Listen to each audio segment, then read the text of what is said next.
Ryo Okiyama es un personaje de la franquicia de Digimon, el cual apareció por primera vez en los juegos de Anod y Kato de Tamer para la WonderSwan, volviéndose así el protagonista de la saga de juegos que se extendería por 4 entregas en total. La cuestión es que estos juegos parecerían, a primera instancia, estar conectados con los eventos del universo de Digimon Adventure, al aparecer personajes y eventos de dicho universo, incluso que el propio Ryo aparecería en el anime de Adventure, concretamente en Onward Game y en el capítulo 43 de Digimon 02. Y como suele ocurrir a lo largo de los años, los fans han teorizado cuál podría ser la cronología de este aparente universo transmedia.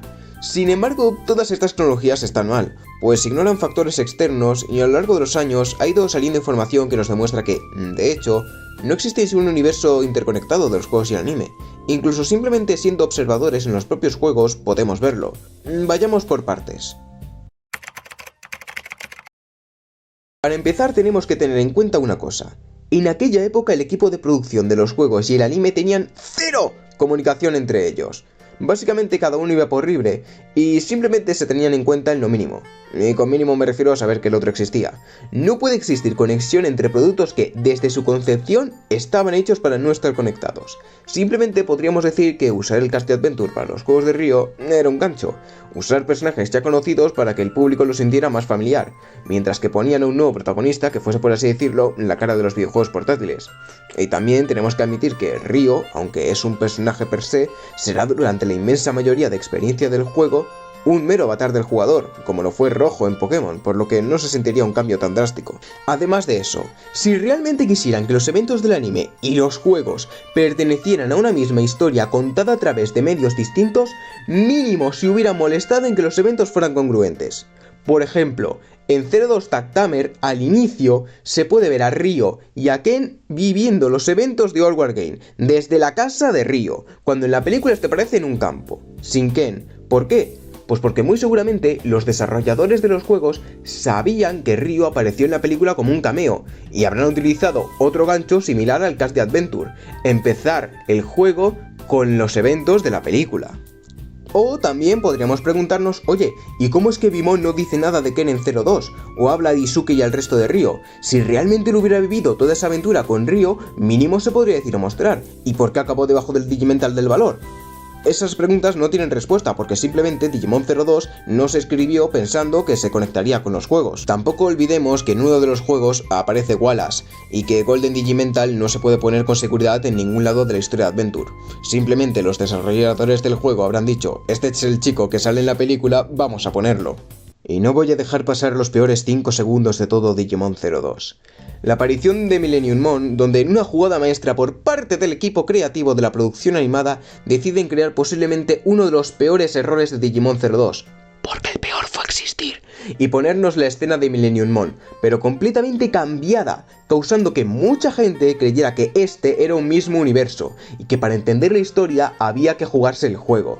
Seguro que de muchos de vosotros habréis pensado que los niños japoneses se entenderían perfectamente toda esta historia por haber jugado los juegos, pero no, esta escena solo causa más confusión por intentar juntar dos cosas que nunca se pensaron como lo mismo, y encima mal hecho. En 02 ya se habían inventado su propia razón por la que Ken se vuelve malvado, mientras que en los juegos hicieron que la razón fuera proteger a Ryo de la semilla oscura lanzada por Millennium Mon.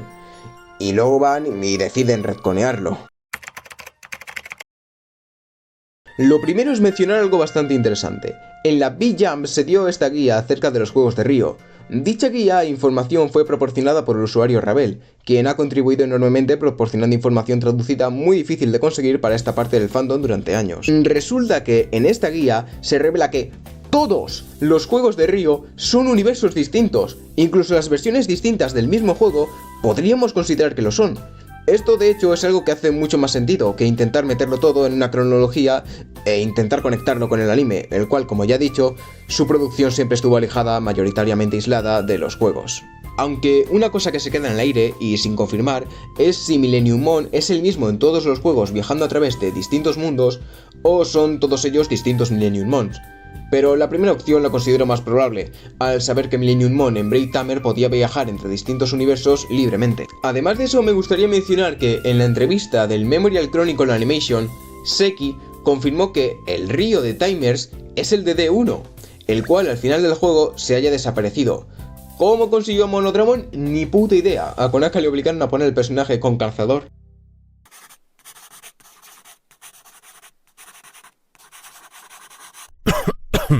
El amo Bandai exige la presencia de este chico en su producto audiovisual.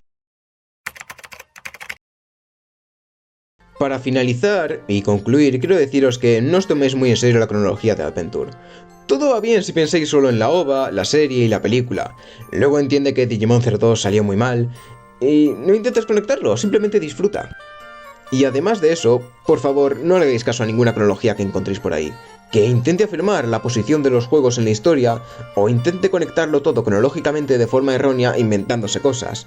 La verdad de Ryo Kiyama es que es un personaje pensado para ser el protagonista de un videojuego donde usaron los personajes de una serie popular para atraer más público. Luego, por culpa de malas gestiones en la producción animada, se creó una incongruencia argumental enorme y que la información se pasaba por medios muy poco prácticos como una guía de la V-Jump o entrevistas. No voy a juzgar a nadie que no supiera de esto. Al fin y al cabo cualquiera pensaría que los juegos de Ryo forman una sola historia a primera instancia, y que también hay mucha desinformación en el fandom. Espero que hayáis aprendido un poco más de esta franquicia, y que hayáis descubierto la verdad sobre Ryo Kiyama. Yo soy Wiz y os agradezco vuestra atención.